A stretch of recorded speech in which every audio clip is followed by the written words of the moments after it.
No way we're getting only Vivian on 1.7. Shorts?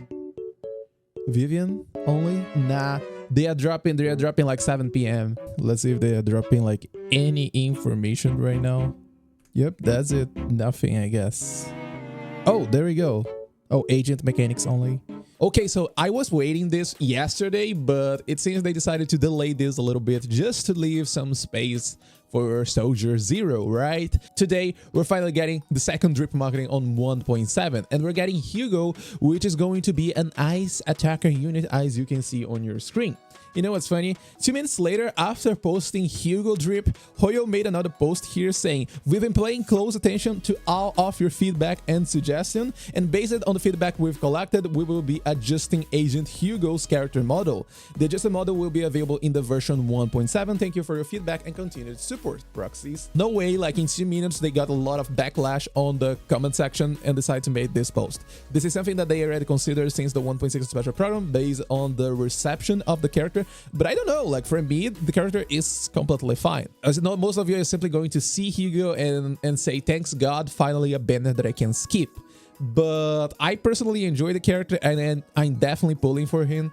But anyway, leaving the hype aside, let's talk a little bit about Hugo and the value it's going to provide in different accounts for you and how you can prepare yourself for Hugo. Until we get more information, we need just to focus on the actual information that we have, which is ice and attacker units. Now, attacker units are usually going to be crit-based units, so unless Hoyo is cooking something really unique for Hugo, he's going to be the classic crit-based character, especially because the Frost Anomaly itself is going to increase the crit damage. So basically the freeze ice character are made to be crit-based characters. So at the end of the day, either Hugo is going to be a burst DPS or is going to be a sustained DPS. We have a crit-based character in our hands. Get ready with some really good woodpecker pieces. I'm pretty sure most of you already have some on your stock because woodpecker is like a 1.0 disc set and it's quite universal, you know, crit rate, attack buffs. So even if at the end of the day Hugo is not using a 4-piece set effect, you can for sure use at least 2 pieces, right? For the rest of the set, just start gathering a lot of crit based pieces and this is going to help you quite a lot.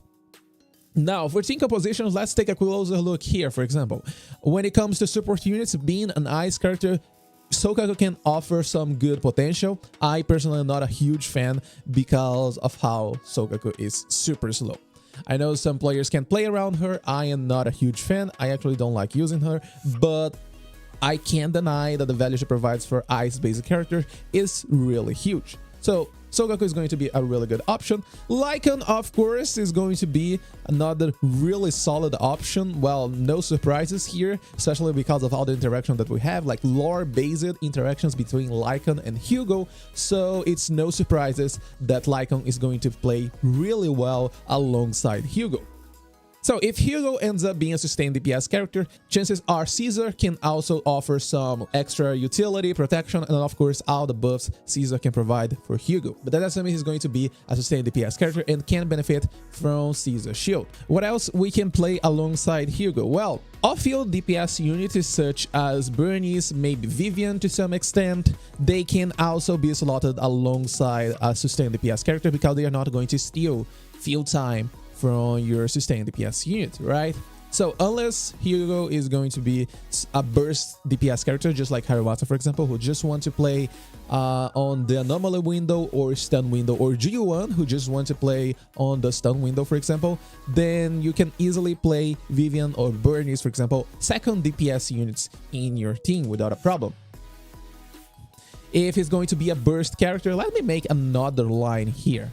So let's assume that Hugo has the possibility of also being a burst character, because we don't have any new information. We're not getting a new disc set for him, so we can't get a lot of clues of how he's going to work. So assuming he's going to be a burst, of course, Qingyi, huge value potential for any burst DPS character. MB can work as a free-to-play option. Lighter is actually super solid on any of these scenarios. Either Hugo is going to be a burst character or Hugo is going to be a sustained DPS character. Lighter can offer a lot of buffs for Hugo, that's for sure. So in case you don't want to play alongside Lycan, you can just use Lighter instead because of the stun potential and damage buffs Lighter can provide for Ice character. So Lighter is also going to be a really solid option for the stunner slot because of all the support DPS potential he can provide for Hugo as an Ice unit. Trigger is also quite universal, even though it's going to be better if Hugo ends up being a sustained DPS unit.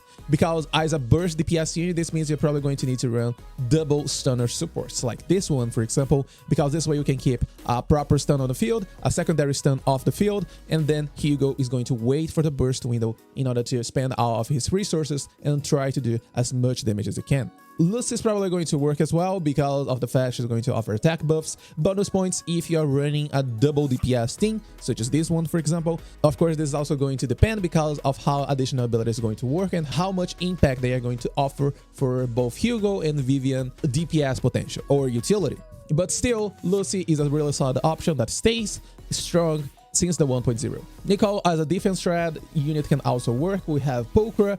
Pokra is quite interesting because it requires someone to use heavy special or EX special. So if for some reason we have Hugo as someone who can get access to heavy, fast, and low cost special or EX special attacks, then Pokra is going to feel pretty nice with Hugo. I don't think Rina is going to be a good option here, and this is because you don't have a lot of good team compositions where you can benefit from the extra penetration that much. Unless you're getting like extra penetration on some mindscapes and you're planning to go Tau on Hugo, you know, get some extra copies, then I don't think Rina is going to offer a lot, because the only other way for you to get extra value from penetration is by saturation damage or and attack, or just stacking a lot of penetration. So unless Hugo gets some extra penetration on his mindscapes, I don't think you can get a lot of value from Rina. And of course, we also have Astra, which works in any situation. If it's going to be a burst character, if it's going to be a sustained DPS character, we have plenty of good reasons to run Astra because the buffs it's going to provide are insane. Now, outside of this, well, Ben is a huge maybe. Lots of problem because of the faction or attributes restriction on Ben. You could probably try to run a free-to-play team composition like this. Is this going to be good? Well, I'm almost sure it is not going to be good. Ben is also a huge possibility, Coleda as well if you're looking for a stunner in your team, because usually attackers are going to be played like the classic way: attacker, a stunner, and a support unit. So in this case, this formula here for team compositions is not going to fail anytime soon, so just feel free to get any stunner and try to play alongside Hugo. The only exception, of course, is if you're trying to play a dual DPS team like this, for example, assuming you can activate all additional abilities. And there you go, you can get access to a sustained DPS unit who is going to stay on the field, an off-field unit who is going to provide some extra damage, an off-field DPS unit who is going to provide some extra damage, and then a support unit with a team-wide buff that can increase both DPS potentials. So yeah, this is like a really solid option. Yeah, these are the units that you should keep an eye on if you're planning to go for Hugo. If you like playing these units, if you already built some of these units or pulled some of these units, because as you can see, there's a lot of S-rank units here on this list. Qingyi, Caesar, Lighter, Trigger, Vivian. What else do we have here? Astra and Bernice. So there's plenty of S-rank units here that I highly recommend to play alongside Hugo. And once again, this is only based on the information that he's going to be an attacker and an ice character, which basically tells me that he's going to be a crit-based unit. If Hoyo tries to pull something really unique for Hugo, such as playing alongside Anomaly, for example, then units like Vivian, units like Bernice, they get extra value alongside Hugo.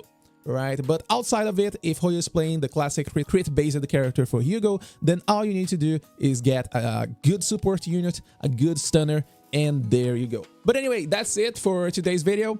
Really excited about Hugo, can't wait to see what they're going to bring to the game. And I know some of you disagree with me, but yeah, this is basically telling me that Hoyo is definitely killing the 1.0 game. We're getting another ice attacker. Not only Mia basically destroyed Alan in terms of damage potential, now we're getting another ice attacker unit. Speaking like on some mechanics level, I do think that this is basically a huge signal that Hoyo is simply trying to forget about the 1.0 all the way to 1.2 game that they released, you know? So yeah, Hugo is here, another ice attacker unit. Let me know your thoughts and if you're going to pull him in the comments down below. And feel free to join my Discord server, which the link is down in the description, where I usually talk about things like this. And I am still working on my calculator. You know, this is taking a lot of effort, but I basically finished a huge list of all buffs available in the game, and they're going to get automatically added to the calculator, which is something that I'm looking forward if I plan to make a public release of this calculator. But anyway, that's it for today's video. Thank you so much for watching. Have a beautiful day, and I'll see you in my next video. See ya.